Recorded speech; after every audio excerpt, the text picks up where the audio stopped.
Good evening and welcome to this new meeting of commentary on myths and mysteries of Egypt. First of all, two things. First, please remember that in this image that we have looked at several times, there is an error. Do you see the central line that runs through the stages we are currently experiencing? It says 4, 4, 4. Then you have another 4 and then a 5. Keep in mind that here, where you can see the Earth eras indicated, i.e. the Polarian, Hyperborean, Lemurian, Atlantidean, or Atlantis, we are in the 5th post-Atlantis era, so it is not the 4th. As you can see, the 4th is the Atlantidean or Atlantis era, and the 5th is the post-Atlantidean or post-Atlantis era. That is the only mistake. So it would be 4, 4, 4, 5, 5 in this case. The other curious aspect is that in the last meeting, the 10th lecture was actually commented on instead of the 9th. Consequently, today we will comment on the 9th, but the peculiar thing is that the content of what was originally in the sequence of Steiner's lectures, the 10th, turned out to be relevant for the group that traveled the day after the meeting to the Netherlands with the esoteric school. They found that same content exhibited at the Rittmann Library during our first visit when we arrived in the Netherlands. The Rittmann Library is the largest Hermetic or esoteric library in the Western world, and during the guided tour, everything that was actually contained in the 10th lecture and was instead commented on as the 9th was described in its basic outline. So let's say that this has been a significant coincidence and therefore a very interesting one. Above all, Horus, the table of Hermes Trismegistus, and so on were mentioned. We will now return to the 9th lecture, but let's say that it doesn't disrupt what has been presented, because the individual lectures are also complete in themselves, and you will see that Steiner takes up various themes that we found in both the 8th and 10th lectures. So, in this 10th meeting, we will comment on the 9th lecture, just as in our 9th meeting we commented on the 10th lecture. After our death, we do not immediately strip ourselves of the desires and cravings that we have brought with us from our incarnation. In fact, desires reside in the astral body, which is gradually purified as we pass through purgatory or kamaloka. In the absence of the physical body, as we know, we cannot find satisfaction for desires because we lack the corresponding organs. And since we cannot satisfy these desires, what happens is that they are burned. We need to burn our desires in the fire of purgatory. The way to burn these desires, which are in effect waste from our earthly experience, as snared by Luciferic and Ahrimanic spirits, is to experience the evil we have done to others. Therefore, in the Kamaloka or purgatory, which is the sphere of the moon, we experience the evil we have done to others, and we experience it as a fire that burns everything that would still bind us to our past earthly experience. Once all cravings have been burned, we are left with desires that are no longer directed towards the physical world. It is as if a sorting takes place, and I would say that we should use more specifically the term cravings for what is burned in purgatory, as the term desire can also designate the desire for something non-physical and intangible, therefore not being a craving in itself. It could be the desire for an idea, the desire to strive towards an ideal, to the fulfillment of a spiritual longing. It is precisely these desires that take us to the higher part of the soul's experience, and even, we could say, to the boundaries of spiritual experience, that lead us beyond purgatory, the sphere of Mercury and Venus, to the edge of the sphere of the Sun, once our cravings have been burned in the fire of purgatory. So when we talk about desires, we need to be more specific, because not all desires are earthly in nature, whereas cravings are always so. The more our cravings are burned within the sphere of consciousness, the more we enter with our consciousness into the spiritual world, the Devachan. First the lower Devachan, the sphere of the Sun, and then, once we have passed the sphere of the Sun, the higher Devachan, that is, Mars, Jupiter, and Saturn, the higher spheres. On the other hand, the more ties bind us to the physical world, the longer we remain in purgatory, in the necessity of dissolving, that is, burning our cravings. Those who have denied the spirit will find it difficult to access even the sphere of the moon in purgatory, and will therefore remain tied to the earth sphere for longer. They will need more time to get used to being in the afterlife, not to having a physical body, and will wander around the earth sphere on what is actually the earth's surface, in the earth's atmosphere, and therefore below the sphere of the moon, precisely because they do not yet know that they have passed into the afterlife. They will believe that they are still in the here and now among the incarnate. These deceased, who are tied to Earth's history, make for many of the phenomena that are usually defined as apparitions of ghosts. Other similar phenomena derive instead from what is left imprinted in the terrestrial sphere of the souls of the deceased. So, they may be souls actually wandering in the terrestrial sphere, or actions that have remained imprinted in the terrestrial etheric astral by souls who have already left this plane, who may already be in purgatory or even in higher worlds. Usually, when this trace remains in the etheric astral atmosphere of the earth, it is a trace of acts that have been performed many, many times and have left an impression, as if we could shape the etheric and astral according to specific rhythms and tendencies or influences. We can therefore say that they remain automatically imprinted in this subtle substance and reappear cyclically. These are usually linked to traumatic events or events that are usually described as negative, which cause this impression in the etheric astral and are therefore repeated constantly over time. All this must be dissolved. So, for example, souls that still wander on earth without knowing that they have passed the threshold need to be helped. And on this subject, as you know, in a fictionalized form, many books have been written, films have been made, TV series, etc. In the same way, those actions that have remained imprinted in the etheric astral of the earth must be dissolved. They need to be recognized as happening and, let's say, as taking place among the living, conditioning living events, and must then be brought to dissolution. One of the methods used, for example, although be careful because not everyone is able to enter deeply into this deed, is family constellations. Family constellations serve to dissolve these phantasmal processes that remain imprinted in the etheric astral, especially in the family environment or in the places where generations of the family have lived.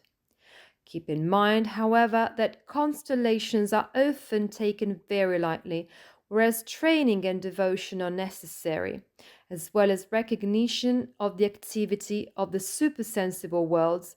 Otherwise, they do more harm than good in terms of resolutions or so-called healings. Therefore, the more the bonds that tie us to the physical world are dissolved, the more our consciousness in the spiritual world shines.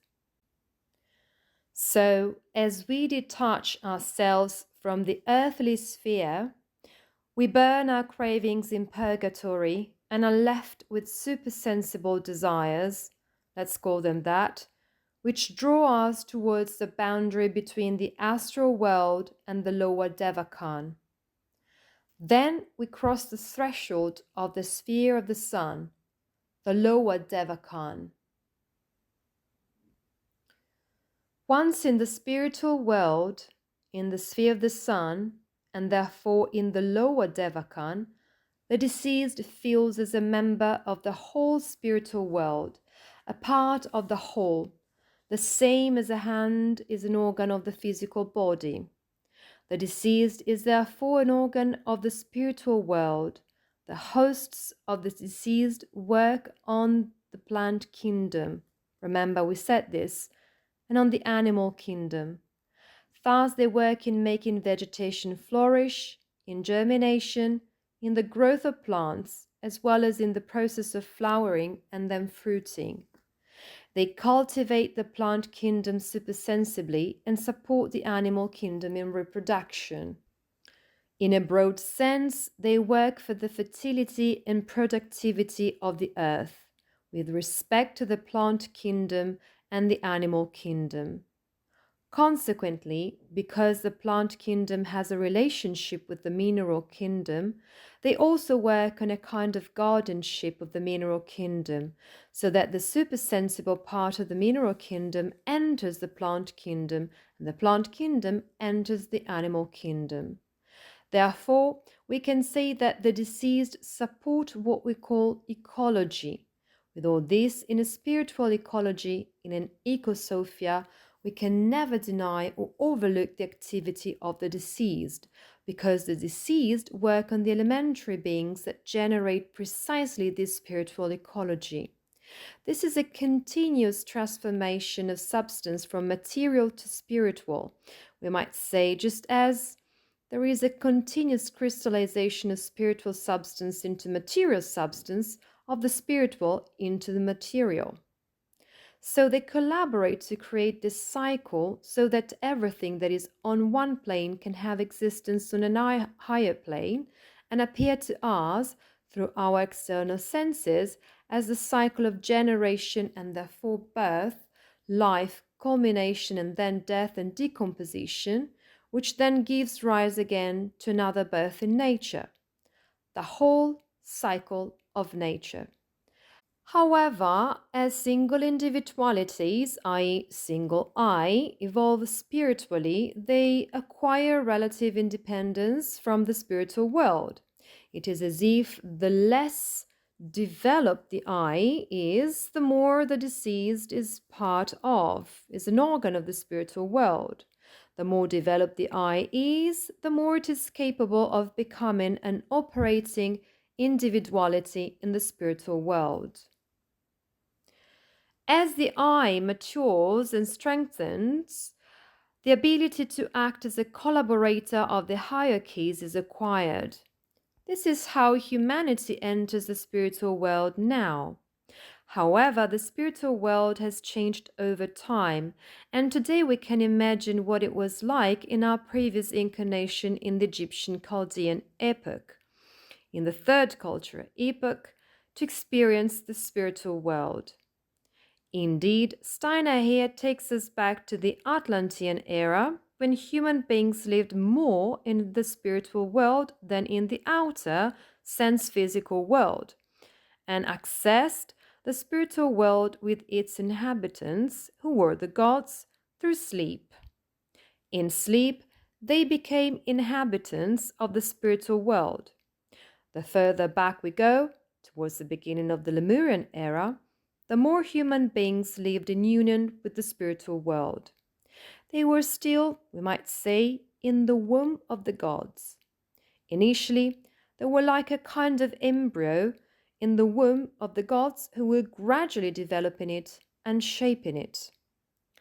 The further back we go to primordial times, the less difference there was between what we call sleep and what we call death. Thus, periods of sleep were about as long as the time spanned by an incarnation, and the subsequent life after death.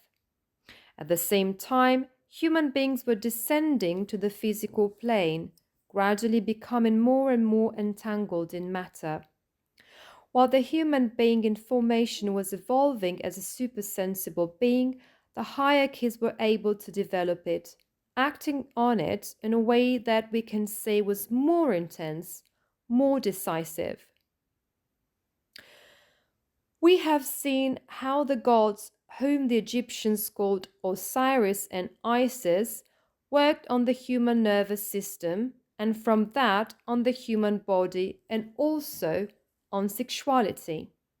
This happened when the earth had still only condensed to a liquid stage of water earth, when those who have called the lower parts of the human being were forming, the feet corresponding to when the sun entered the zodiacal region of Pisces, the legs corresponding to Aquarius, the knees corresponding to Capricorn, the thighs to Sagittarius, and the sexual organs to Scorpio, every time the sun entered the corresponding zodiacal region. These lower parts had therefore already been formed, or rather, they were beginning to gradually take shape when the sun began to leave the earth and detach itself from it. So the first part of the human being that is formed is the lower part, the lower half. Up to that point, we have said that the human beings had also perceived the world through the pineal gland, which was like a lantern. Then, once the forces of the Libero region were reached, their eyes were opened.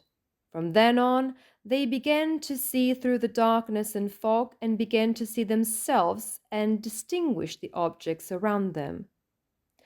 However, this vision was not physical at first, but astral and etheric. It was a dreamlike clairvoyant vision, similar to the state of consciousness of animals today. Later, human beings passed through a state of consciousness where sleep and wakefulness alternated, as in Atlantis, so that during wakefulness they saw the physical world shrouded in mist and whose forms were surrounded by a luminous aura, while in sleep they came to be in union with the gods, the entities of the spiritual world. There was a clairvoyance that gradually faded, an awakening consciousness gradually becoming clearer. So there are two processes, like two polarities. The more human beings became individual, the more they gradually lost the ability to see the entities of the spiritual world and to feel themselves as their companions, so to speak. Up to the Lemurian era, human beings had no awareness of death, and when they fell asleep or died, they left behind their physical bodies that had developed at the time up to an animal stage. They didn't lose consciousness, on the contrary, acquired a higher consciousness. Lemurian human beings therefore felt immortal in the bosom of the gods. This was something that was gradually lost. If you remember, we talked about the entry of the forces of air into the lungs, the forces of Set, and the consequent withdrawal of the solar being Osiris in order for humans to feel the difference between life and death. Even today, when we fall asleep, we become more cosmic beings, even though we do not have full consciousness of this, because we are either asleep or dreaming. You have to imagine our astral body leaving the etheric physical body, which stays back in bed. So imagine the physical body remains in the bed, the etheric body rises slightly over it and expands, but basically remains around the physical body, while the astral body with the eye expands into the cosmos, entering the spheres, the planetary spheres, the celestial spheres. As the astral body expands, it is like a balloon, so to speak, and pushes the eye, which is at the top, imagine the tip of the balloon, pushes the eye towards the cosmic heights to the greatest cosmic distance, which is called cosmic midnight, that is the limit of the sphere of Saturn and of the sphere of the zodiac. At that point, it begins to descend again into awakening. This balloon of the astral body shrinks and the eye begins to return towards incarnation, towards awakening.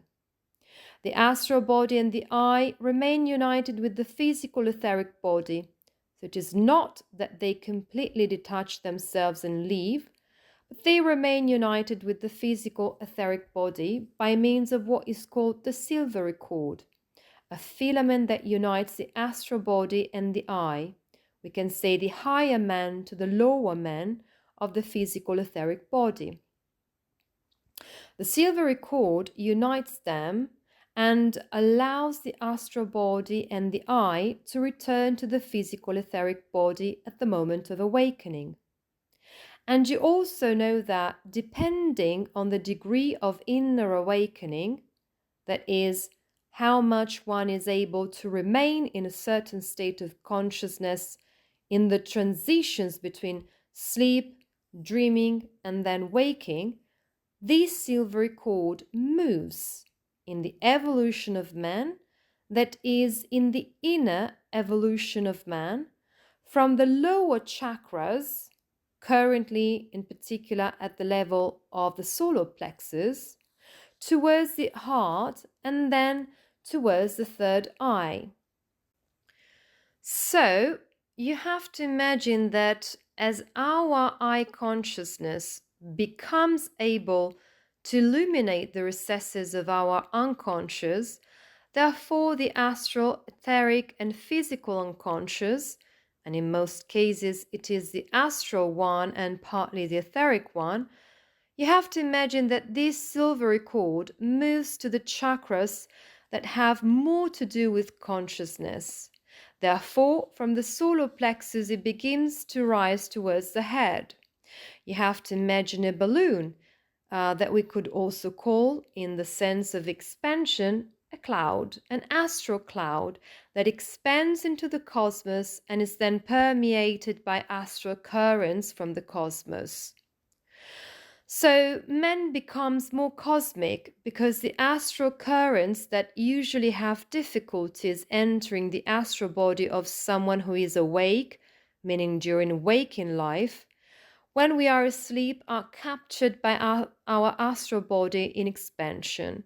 It becomes more capable of capturing these astral currents from the celestial spheres, and it becomes interwoven with them, or rather, it is reorganized. For this reason, for example, if you go to sleep and you're tormented by something, it is said that the night brings good counsel. Why? Because in fact this torment, which is a movement of the astral body, if it is a torment of the soul, an emotional anguish, for instance, what happens is that while you are sleeping, you are exposed to cosmic astral currents, and these go and reorder in a certain sense into greater harmony the disharmonious currents of the astral body. And so you may find the answer to a question, or it is possible to come into contact with the deceased, for example, always by asking the question, and so on. In the same way, precisely because the etheric body loosens its grip on the physical body, or to put it in another way, the physical body allows the etheric body to expand a little outside of itself. There are also etheric currents that intertwine in the etheric body, soothing fatigue and regenerating the physical body.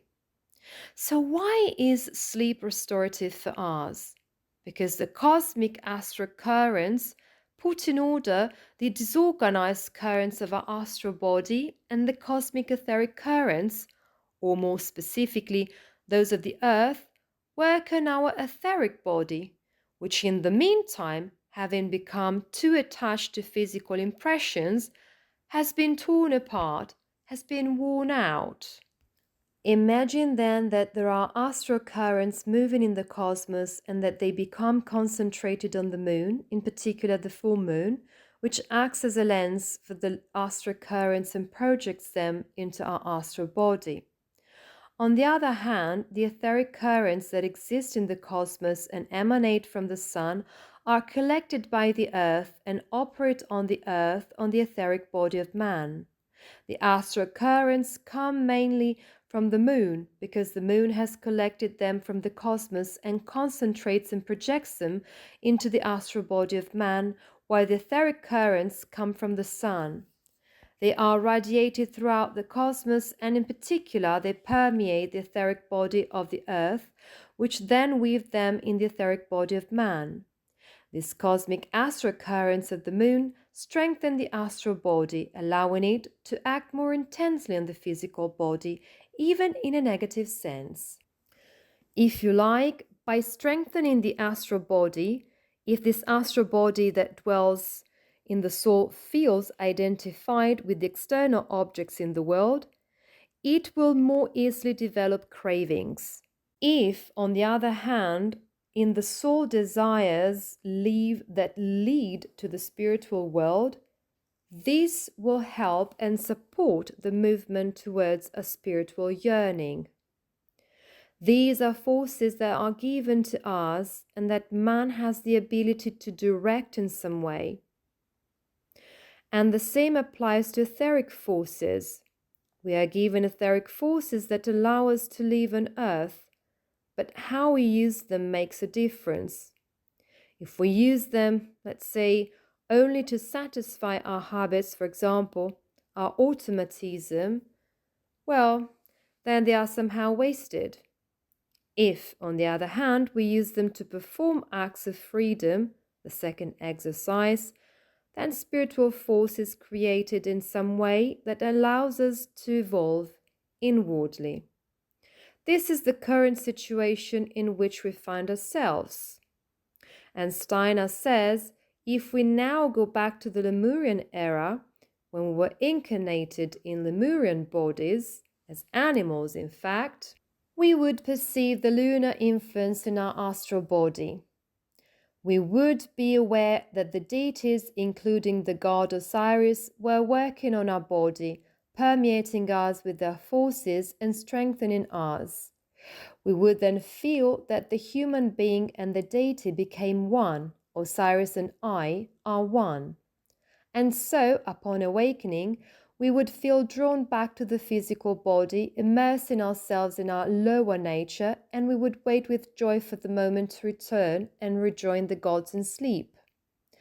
Keep in mind that in the original plan for humankind, before the expulsion from the Garden of Eden, what we call our lower part, from the solar plexus down to the feet, having in particular its center of strength in the sexual organs, was not the instrument of our lower nature. On the contrary, it was the instrument of our higher, more spiritual nature. However, with the expulsion from paradise, the spiritual pole, so to speak, was reversed. As a result, what we call our lower nature ended up becoming the area, the part of the body from the solar plexus downwards, where human beings have the least consciousness. Indeed, they are almost dominated by the more instinctual side. But originally, you must imagine that exactly for this reason, when human beings were one with the gods, living in the wombs of the gods, that was our most spiritual part. Why? Because just as tree of knowledge permeates the upper part of man, from the head to the solar plexus, the lower part of man is permeated by the forces of the tree of life. How is life given in an exterior sense? Through the sexual organs. So, in fact, there is an extremely elevated nature that has been completely subjected to materiality, while on the other hand, above the solar plexus up to the head, the opposite is true. There is therefore, if you like, a very immature nature, which is that of our knowledge, that has been placed, so to speak, within an organization that we consider superior, that of the thinking. It is as if we had an instrument whose power we cannot control. And in fact, this is what we witness, while on the other hand, these very powerful forces of the tree of life, that is, the forces of reproduction, dominate us unconsciously. So man lives this dilemma, and this dilemma has to do with the fact that little by little, from the womb of the God, we have entered a sense-physical exterior existence. Thus, man, as it was at the time of Lemuria, before the expulsion from paradise, that is, until the first half of the Lemurian era, has overturned in its center of consciousness to become what it will be after the expulsion from the Garden of Eden. Bear in mind that this reversal has to do with our own dilemma, the dilemma we experience every day, namely the fact that we feel somehow constrained by physical reality into which we were precipitated by having eaten the fruit of knowledge. So the more the human being's body, the physical body of the human being, developed from the bottom up, that is, from the feet to the pelvis, and then to the upper parts, the more man became capable of perceiving the objects of the physical world. Man externalized himself, this reversal took place, and he exteriorized himself. This aroused in him an ever increasing interest. He became less and less interested in the spiritual world and gradually more and more interested in the sense-physical world. Consciousness in the spiritual world darkened as much as it appeared in the physical world, until, halfway through the Atlantean era, human beings lost the feeling of being one with the spiritual world, so in the second half of Atlantis before the flood. This is why the black magicians of Turan began to work intensively from the middle of the Atlantean era onward, because at that point human beings could also act in a materialistic sense on nature in terms of wanting to possess nature. And so, once the flood came and the water catastrophe had passed, most of humanity had lost the ability to live together with the gods. But on the other hand, they had acquired the ability to tell the objects of the physical world apart. However, clairvoyant faculties were preserved for a long time, surviving even in our era, which is the fifth post-Atlantean era after the flood. In whom?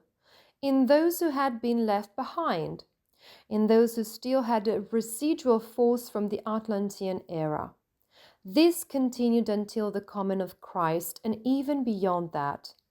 It is increasingly rare, but it remains in some ethnic groups. When we were in Sainte-Marie de la Mer, we talked about the gypsies, for example.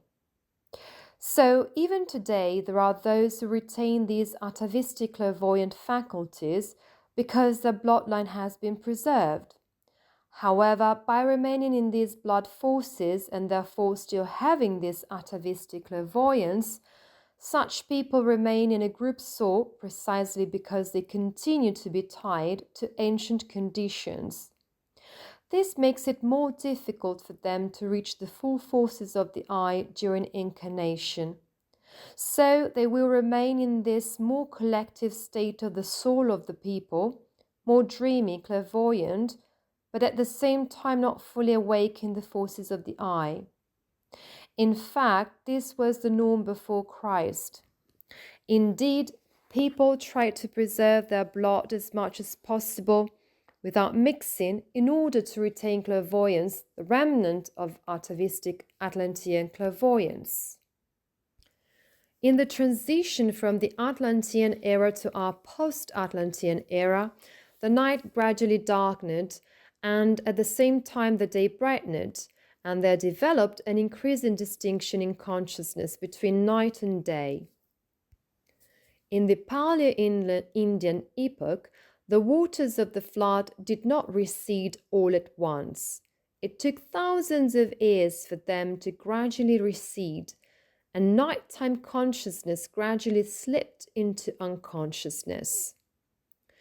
It became as we know it. When we fall asleep, we are not fully conscious of ourselves. In our incarnated souls, so in ancient India, we still remembered the ancient world of Atlantis before the flood, when humanity was still with the gods during the night and knew how the gods worked directly on the bodies. Whereas now, once we entered the Paleo-Indian epoch, the souls were confronted with the world that seemed unreal compared to Atlantis and that gradually revealed itself to the physical senses during wakefulness. The masters of that era were the 7 holy rishis, who relieved within themselves the memory of what had happened in the entire Atlantean evolution, because as we have seen, in their etheric bodies were preserved the memories of the 7 oracles of Atlantis, so that they could transmit to their disciples the way to penetrate once again into the spiritual world. In particular, they taught them how to raise their consciousness to the higher Devakan, where Christ was gradually descending.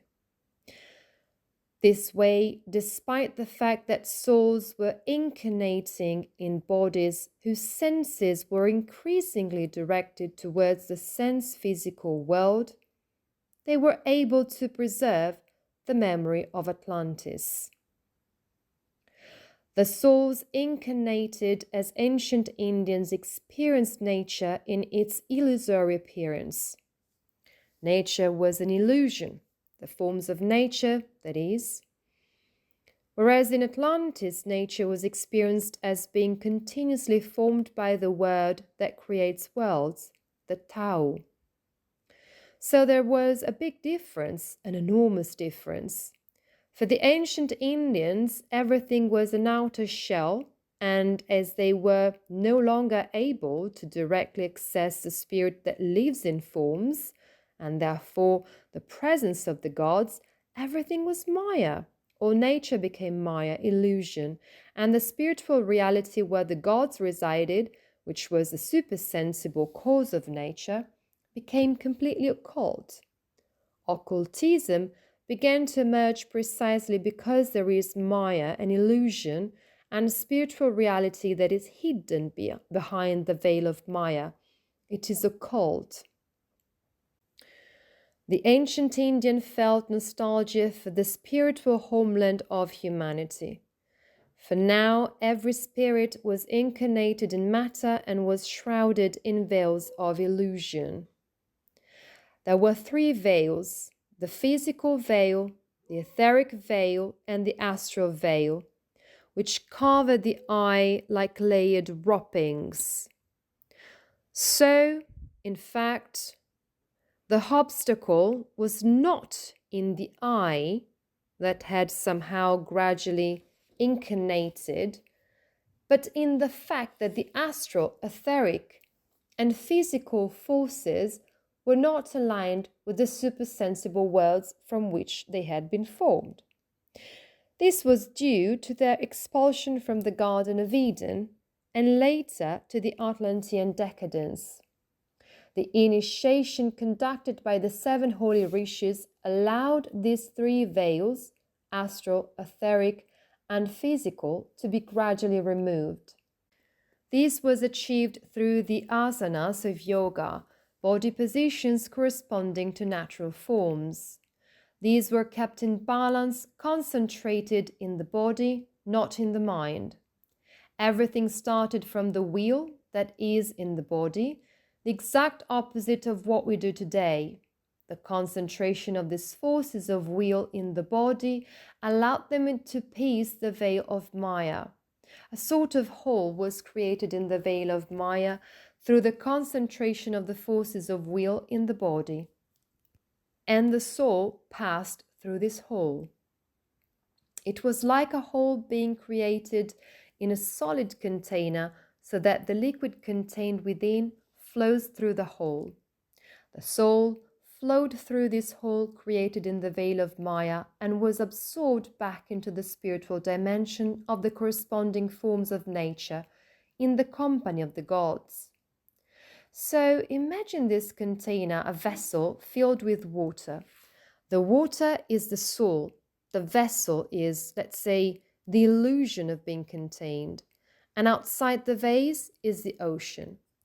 Through the concentration of the forces of will in the body, they succeeded in creating a hole in this veil of the illusion of the bodies, therefore astral, etheric, and physical.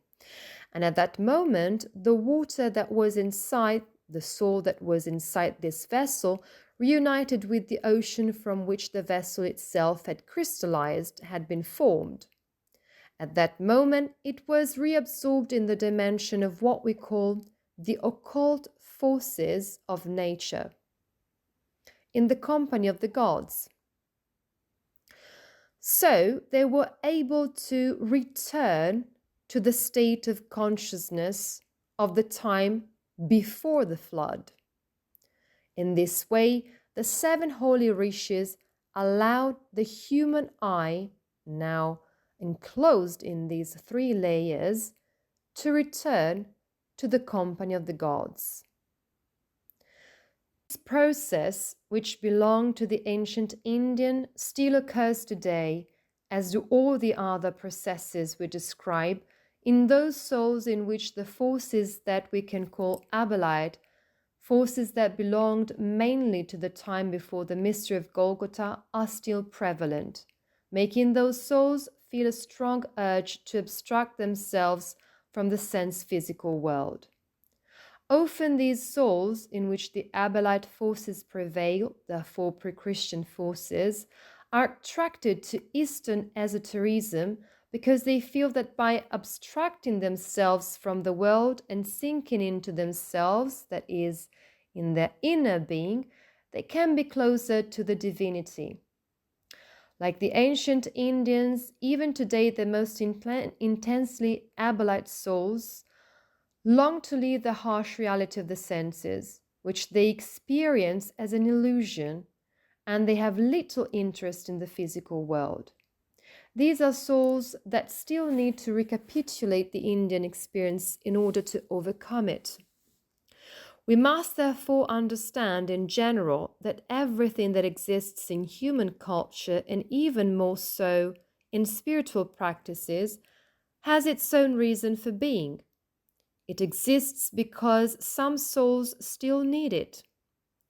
This also means that everything will cease to exist when it is no longer needed, when all souls will have had sufficient experience of it, thus managing to align themselves with the needs of this epoch and eventually work to anticipate and prepare the ground for the next, the 6th cultural epoch.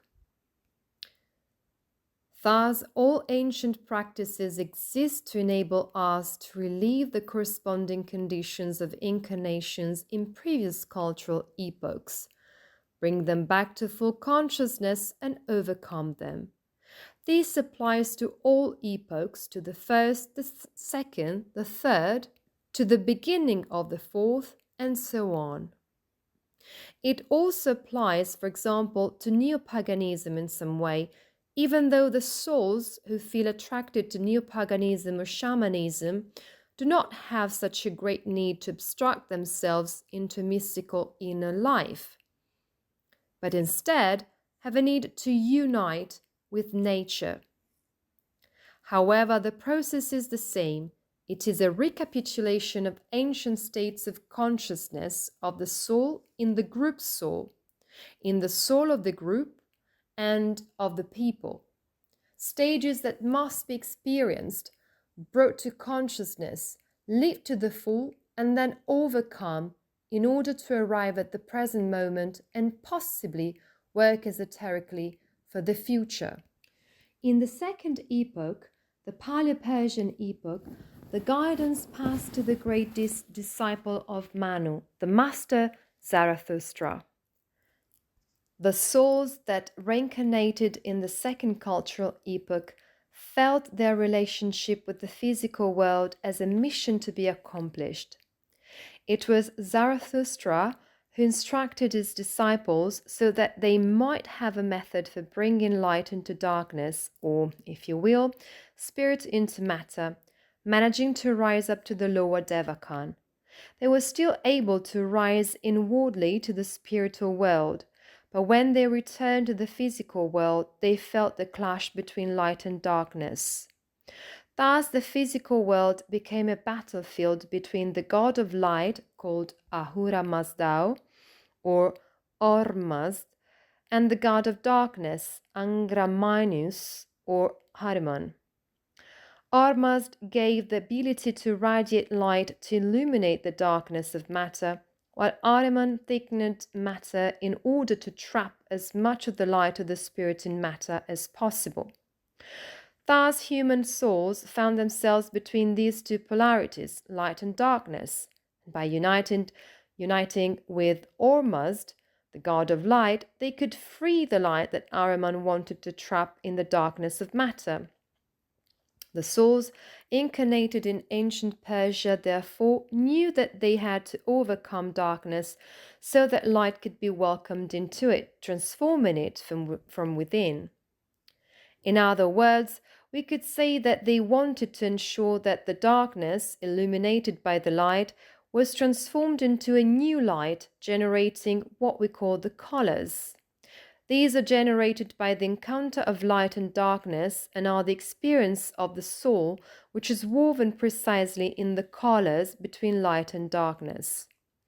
So these souls of the ancient Persians, and we were there, so we can say ourselves incarnated in ancient Persia, had been infused with necessary forces because we had passed through incarnation in ancient India, and returning in the Persian epoch, it was possible to perform the deeds of the god of light, Ormazd. The ancient Indians lacked contact with the earth. They actually wanted to detach themselves from it by becoming absorbed in the spiritual world. Think, for example, of the asanas, where concentration is brought completely into the physical body, especially in the points where the greatest muscular tension is needed in order to achieve and maintain the asana. Or we can also think of the lotus position, for example, which causes the legs, feet, and soles of the feet to detach from the surface of the earth. These were all ways of detaching oneself from contact with the earth, which is the main image of our descent into materiality and of trying to be absorbed back into the spiritual world. In contrast, the ancient Persians wanted to infuse spiritual light into the depth of the earth, thus wanting to liberate the light that had been trapped in the earth and transform the very darkness of the earth into color. How did this happen? The light of Ormazd was taken and brought into the depth of the earth to transform earth itself. The practice that brings light into the soil is agriculture. Thus, the mysteries of the sacred fire taught by Zarathustra were also the mysteries of agriculture. His first two disciples, the highest among Zarathustra's disciples, were two individualities. The one we call Moses, in the third cultural epoch he got to be called Moses, who was especially prepared in the etheric body.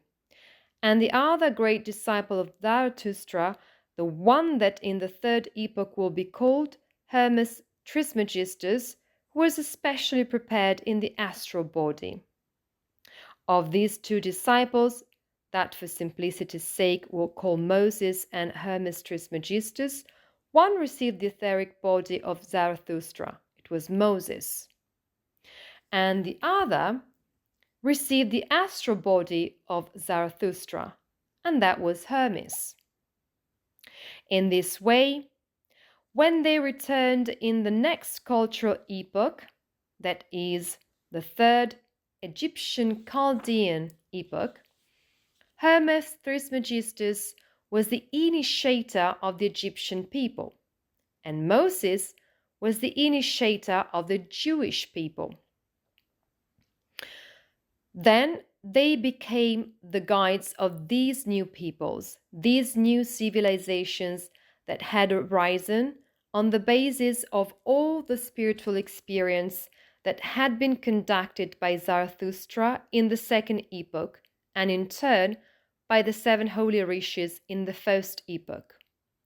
Then, to give you an image, in the fourth cultural epoch, both Moses and Hermes gave the forces of the etheric and astral bodies respectively to Jesus of Nazareth.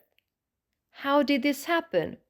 In short, the lineage of Jesus of Nazareth that is described in the Gospel of Luke has within itself the forces of the original etheric body of humanity, which Moses also inherited, and by extension was inherited by the Jewish people.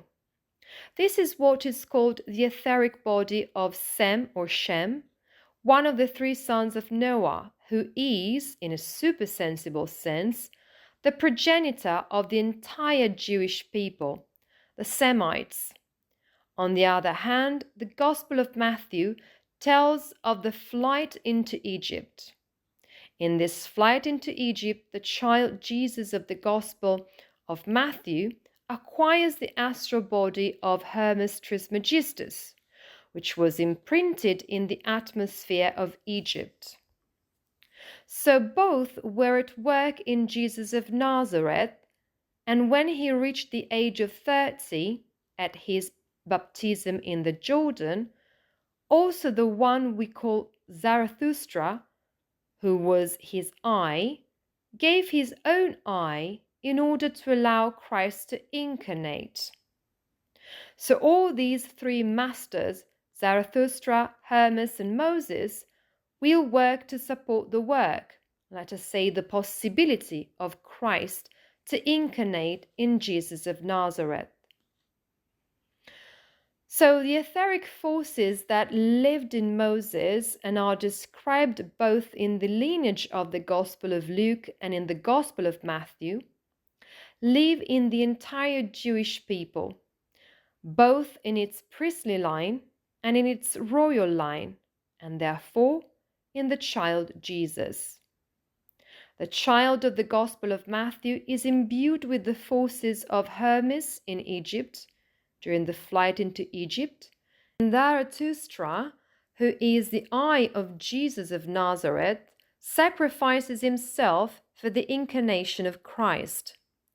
Therefore, we must know that the spiritual evolution that we are seeing from the point of view of the masters and the human souls has to do with the entire spiritual evolution of humanity. What the masters brought, they brought it as pioneers, so that all of humanity may gradually come to experience it as the usual condition of incarnation. It was not so since the beginning. It was achieved through the initiates and in particular the masters.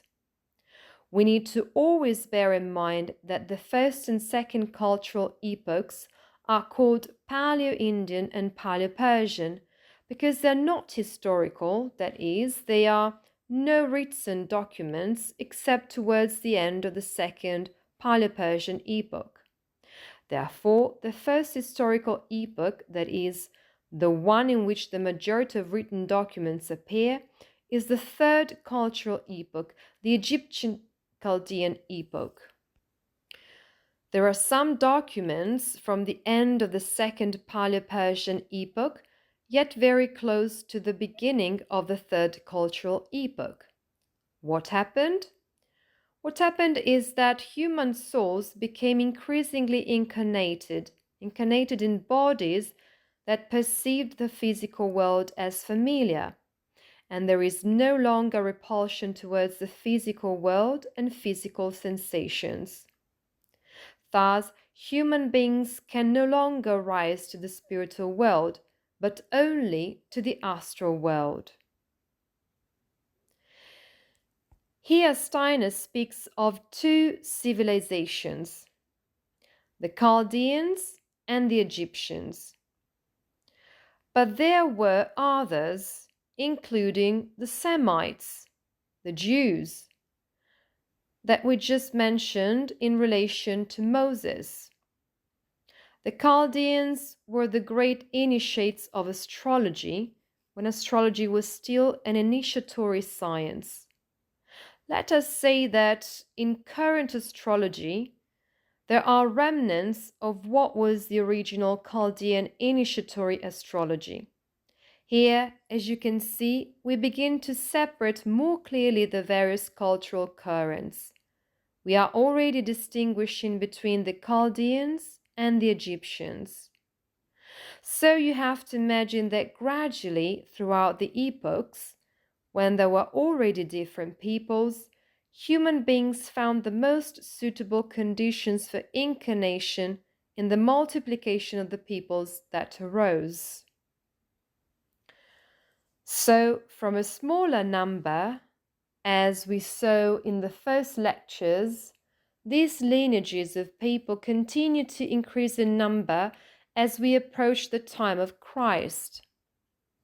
This is because souls need new experiences, more and more differentiated, in order to then incarnate completely as an I. The Chaldeans then, when they observed the stars, saw the stars as the bodies of the gods. The stars were a sign of a language imprinted by the gods in the physical world. The Chaldean priest found his way back to the astral world, where the stars, depending on their configuration in the sky, partly with the so-called fixed stars, that is, those with the very slow movements, and partly mobile with faster movements, like, for example, the planets, spoke to each other. What we call, for example, our natal chart comes from the Chaldeans. The idea, the image of reading our natal chart with all the transits, revolutions, and so on, originally derived from the Chaldeans. Only they did not look so much at a chart that was drawn, rather they read it directly in the sky. They read what is called star writing. Thus, the Chaldean initiation allowed them to rise up to the astral world, so that the gods began to speak through the star writing. The nostalgia they felt for the stars from which they had originally descended was filled by the sense of reunion with the gods, recognizing them as those who in the Atlantean era walked together with humanity. Bear in mind that the Chaldeans and Babylonians were among those peoples that, like all the peoples that came after the flood, recorded in the chronicles, which means put in writing, that the masters of the sea came from this ancient civilization that preceded Atlantis and taught them everything that became their culture. The greatest among these masters was called Oannes, which is the origin of the subsequent name Ioannis, that is Joan. So this master Oannes, the master of the sea, who is described as more fundamental than any of the others who came after him in a succession of masters of the sea, taught the ancient peoples, including the Chaldeans, the ancient esoteric Atlantean wisdom. In other words, they were the initiates of the oracles of Atlantis, who were dispersed after the flood and went to civilize humanity. Even though they shared the same imaginative experience of the astral world, Chaldean spirituality reached it through the macrocosmic path, that is, they read the star writing, while Egyptian spirituality reached it through the microcosmic path. Thus, a polarity is engendered. The Chaldeans followed a macrocosmic path, that is, of the starry sky of star writing, while the Egyptians followed a microcosmic path, that is, of the human interiority as a mirror of the macrocosm. For the Chaldeans, man was a macrocosmic being. which they read in the sky. So the Egyptian initiate was initiated by the Hierophant of the mysteries in the mysteries of thought, the god of wisdom, passing through mystical death in the sarcophagus, spending 3.5 days in this state of apparent comatose death. In this state, where the etheric body was freed from the physical body, much more than what usually happens during sleep, a state close to death, one could identify oneself with Osiris, Isis, and Horus. And you remember that we said that depending on whether one was a man or a woman, one identified with one or the other, and then lived this experience of the birth of Horus either as mother or as child. This meant becoming oneself more quickly. Osiris is the cosmic eye that is still in the cosmos. Isis is the soul that gives birth to a microcosmic, more individual eye. That is why the initiates in the mysteries of Osiris, Isis, and Horus were either priests, pharaohs, or queens. What happened after this initiation? They came to experience the gods in the temple. So the images of the deities carved in the stone of the walls, as we still see them today in Egyptian temples, but also the simulacra of the deities, that is, the statues, well, the deities lived in them. From the hieroglyphics, then, it was possible to derive magical formulas that allowed the deity to bestow its powers on those who knew those formulas. So you always find a large image of the god, that of the pharaoh or queen or priest, or other prominent figures, such as the architect, for example, or the commander who had received teachings directly from the divine, from the gods. And next to them, the hieroglyphs of the formulas that allowed them to use that type of power given by the gods. In this way, once the Egyptian initiate left the temple, went out into the world experiencing all of nature as occult writing. So, just as the Chaldeans had star writing and read this occult writing in the stars, the Egyptians did so in nature. All of nature was a symbol of the divine. So imagine all the forces of nature: the starry sky, the desert, the Nile, the cultivated fields. And everything that was in the sky, everything that was above, was represented below. The sacred buildings built with sacred geometry mirrored the constellations. This is true of all ancient cultures, but even more so for those we refer to as the Egyptians. They had contact, so to speak. They had developed these magical formulas that allowed them, with a method that was almost infallible at the time, to reproduce these effects.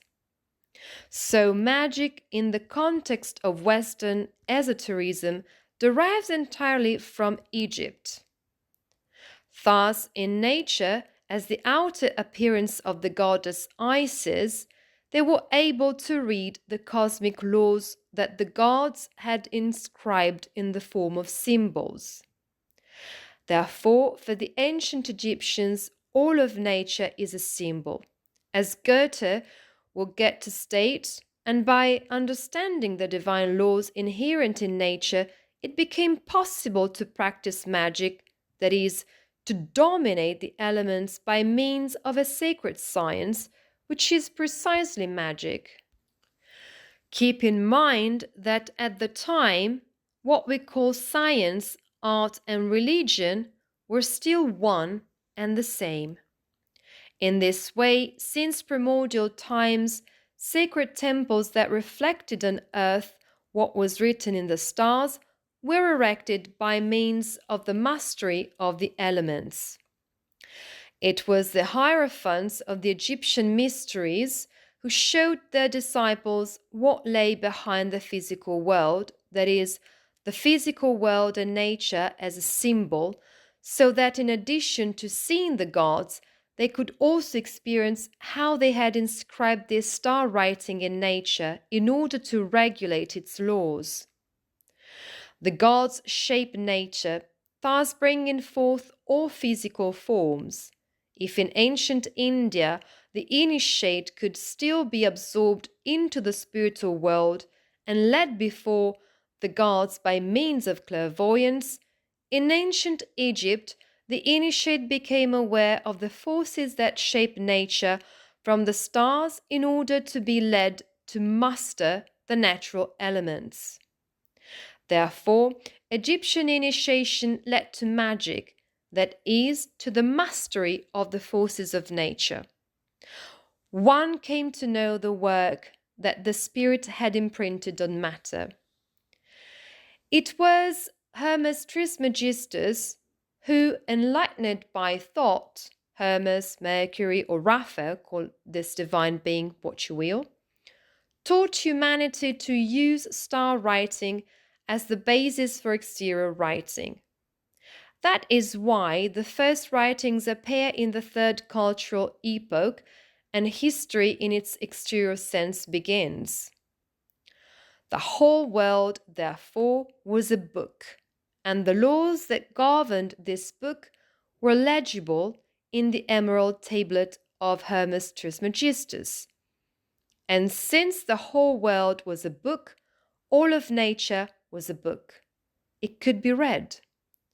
This book was condensed by Hermes Trismegistus into the so-called Book of Life, which in its Egyptian form we also call the Tarot. The Tarot cards, therefore, derive from this occult writing that Hermes Trismegistus condensed into images that could be read, which is why all possible life events are found in the Tarot. An event can be described from alpha to omega in its development and in all its combinations. Hermes, therefore, appeared to the ancient Egyptians as a divine envoy who taught them to understand the cosmos and nature by reading it as a book written in a secret writing. In the fourth cultural epoch, the Greco-Roman, human beings descend even further into contact with the physical world. The eye is increasingly incarnated in the physical body, thus potentially dominating matter more and more. But in the first half before the mystery of Golgotha, it is not yet fully incarnated. Conversely, the personality, what we call ego, becomes increasingly prevalent, so that it becomes possible to project the personality outwardly. Thus, human culture increasingly acquires the possibility of becoming personalistic, egoistic, and at the same time, human beings find themselves able to manipulate matter to the point of creating works of art of the highest degree of perfection as never before in history. It was the ancient Greeks in particular who perceived the etheric formative forces. If you remember, we passed from the higher Devakan to the lower Devakan to the astral world, and now we are in the etheric region, and it is no longer possible to rise higher. Only a few are able to rise above the etheric region, but the majority of initiates and of humanity only have this perception. Initiates are conscious of it, the rest of humanity is unconscious of it. So it was the ancient Greeks in particular who, perceiving these formative etheric forces, were able to dominate raw materials in order to create works of architecture and sculpture that were almost alive, we might say. The ancient Romans dominated reason, external intelligence, to the point of becoming formidable engineers, capable of rivaling today's engineering works, despite having much less material at their disposal, much less, let's say, artificial materials. They used mainly natural materials, which were then combined into artificial materials. But you must consider that some of the Romans' engineering works are still standing today. They can still function in a certain sense. Whereas in the ancient Greek, the soul was still attentive to the etheric formative forces and therefore to the message of what Plato called, and what we can still call, the world of ideas, which as living beings inhabit the etheric world. In the ancient Roman, everything was turned towards the sense-physical world, so that personality came to prevail even in a decadent way.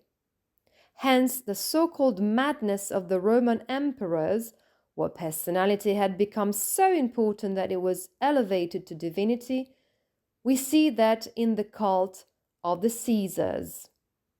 Sculpture and architecture reached their peak with the Greeks, based on beauty and therefore on harmonious proportions, while the Romans reached their peak based on strength. Two principles are created.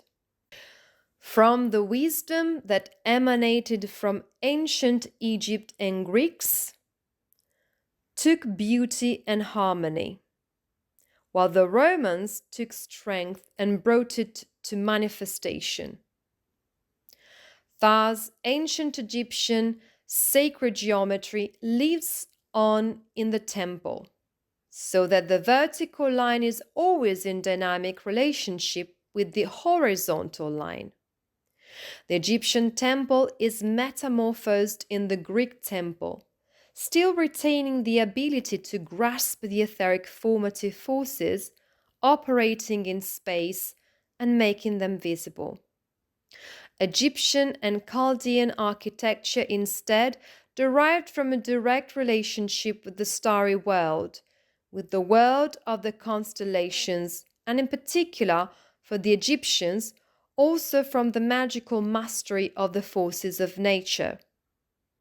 Besides, the statues intended to inhabit the temple, as in the previous Egyptian culture, had become simulacra of the deities. That is to say, the spirit of the gods could incarnate in the simulacrum, in the statue, and thus be encountered by the faithful of the cult. The temple, with its forms and structures, and the statues that inhabited it, came into being from lines perceived clairvoyantly in the etheric region by the ancient Greeks. So imagine that for the ancient Greeks, space was full of life, animated by etheric formative forces, which, with their path, traced those same forms that, being perceived, were filled up in this etheric space. The substance was placed in the etheric space, and, by freeing it from excess substance, the trajectories of the etheric formative forces emerged. This is because the ancient Greeks understood the cosmic law that governs the relationships between forms in a sacred geometry that, for example, made of the column a symbol of the human being between height and depth. So when you see the columns in a Greek temple, for the ancient Greeks, it meant that the human being unites the high with the low. The column was therefore a form already existing in the etheric realm, which came into being as the etheric space was filled with matter and then relieved of excess matter. This is how the Greek temple, inhabited by statues as simulacra of the gods, made it possible for the spirit of the god to inhabit the temple and incarnate in its simulacrum. The temple was the house of God, and the statue of God was the simulacrum in which it descended, thus incorporating itself into the etheric space. So we have to imagine looking at a Greek temple or temple from Magna Graecia in Sicily, for example, that the temple delimited a certain etheric space, just as the statue of the god outlined an etheric form in which the god incarnated.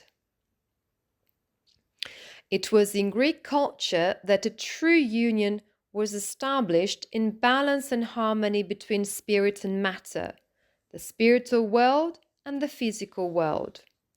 The Greek temple, therefore, differs from, for example, the later Christian church, of which Steiner says that the Gothic cathedral is the greatest representative.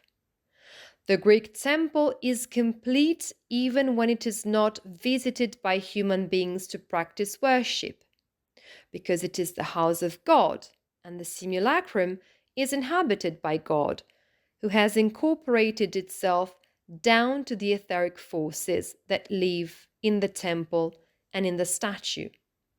A Christian church, on the other hand, is only complete when human souls practice worship by praying, so that the forms, for example, of the Gothic cathedral, collaborate in the prayer itself.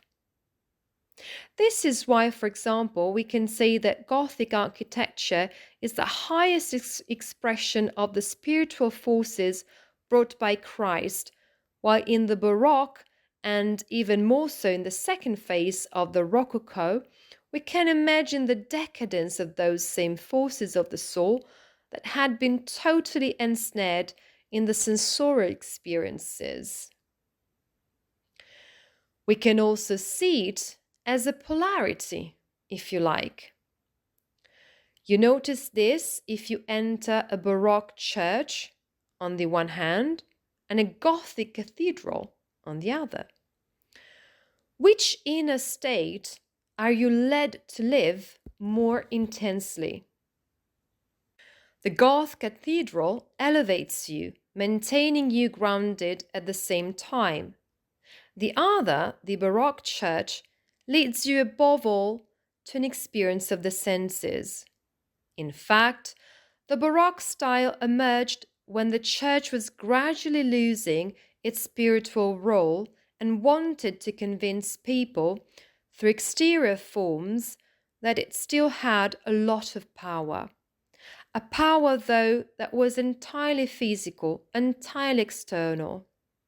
The Gothic style, in particular, was conceived by the Knights Templar, and, as we saw when we were in France, through its forms in which stone becomes a living plant, it is vegetalized, and thus the gesture of Cain.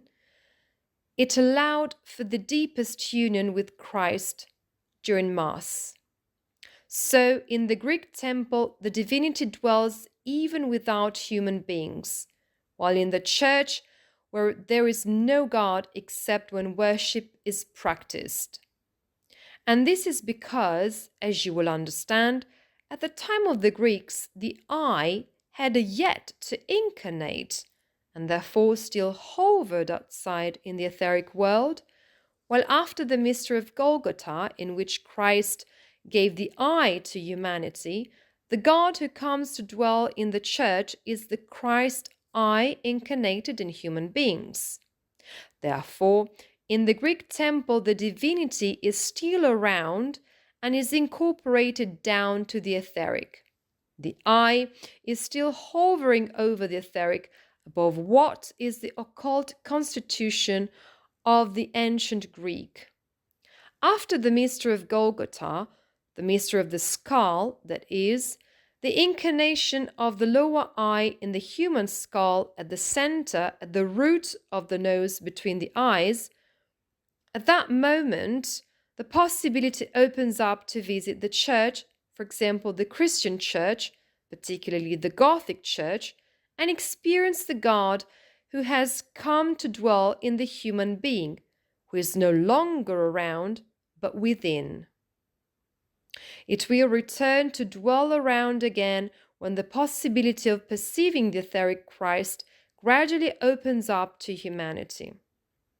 So, from the moment of the lightning strike on the road of Damascus, the event of St. Paul, when we are able to free ourselves from the entanglement of matter and are able to perceive the etheric world, there we can encounter Christ again. The etheric Christ that is around us, but at the same time maintaining consciousness of our own inner I. This is the difference and the reason why the Greek temple is complete without the human being, but the Christian church is not. And it is for the same reason that as we gradually move from the 5th to the 6th and then 7th cultural epochs, when we arrive at the war of all against all, since human beings will live completely in the etheric, there will no longer be any need for physical temples. Until then, the temple is a vehicle for reaching the etheric forces, astral forces, and spiritual forces, because it is a vehicle of elevation, literally, towards higher dimensions of consciousness, towards the etheric Christ, the astral Christ, the spiritual Christ in their respective epoch.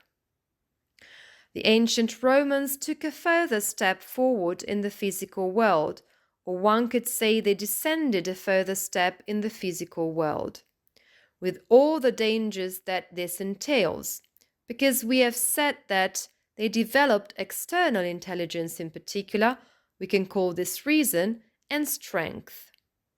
The ancient Greeks did not yet feel themselves to be individual beings, but rather as limbs, part of the organism of the city-state called the polis, while the ancient Romans for the first time felt themselves in their personalities, in their egos, so that the concept of citizenship developed for the first time. The Romans gave rise to jurisprudence, and with that the laws became human for the first time in human history. That is, they were drafted from thoughts that had completely adapted to the physical external world and were therefore no longer related to the original divine laws that had regulated human life since Atlantis. So human laws appeared for the first time in history with the Romans, whereas before they were understood as divine laws. Law becomes human, and what happens? Having taken a further step into the physical world, it becomes possible to bend it to personal interests. This gave rise to the concept, for example, of a will, that is, the drafting of the wishes of an individual citizen in favor of others, to the point of determining the destination of what is left behind on the physical plane upon death. Something like that was unthinkable before, because it was perfectly understood that everything left behind on the physical plane would dissolve.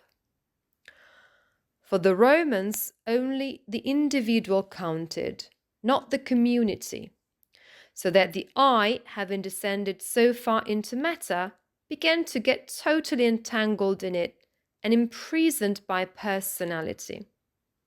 Hence, the decline of Roman culture, which is also described in the Gospels, give to Caesar what is Caesar's, to God what is God's, while the Romans confused personality with divinity. Hence, a force was needed to lift the lowest point in human evolution. And bear in mind that the ancient Romans, with regard to divinity, placed themselves in a do ut des position. That is, I give you something, I pray to the divinity, and therefore the divinity, in a sort of commercial exchange, gives me something. But if the divinity gave me nothing, well, I had no need to respect it.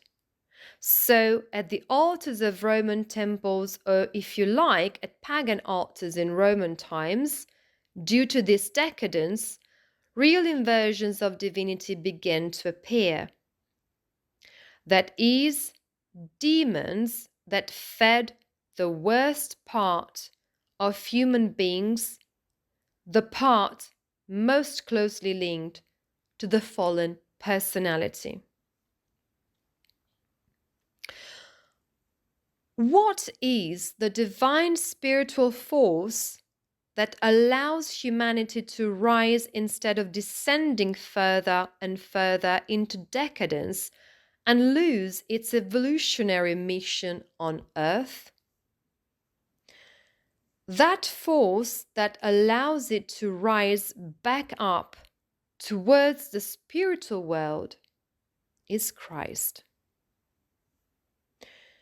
It is the divine spiritual force that unites with the I at the lowest point of its earthly incarnation, at the point when human evolution was in danger of degenerating irreparably and thus accelerating the formation of the eighth sphere. Christ, with his coming, gave that upward thrust so that human evolution could return to the spiritual world, ascending to the etheric region, to the astral world, to the lower Devakan, to the higher Devakan.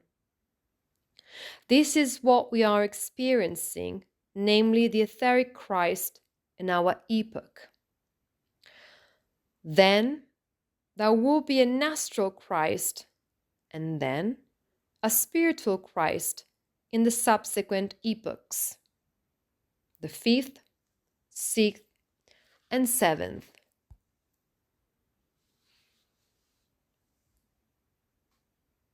In this way, the human I can gradually reunite with the spiritual world and thus with the gods, that is, with the hierarchies.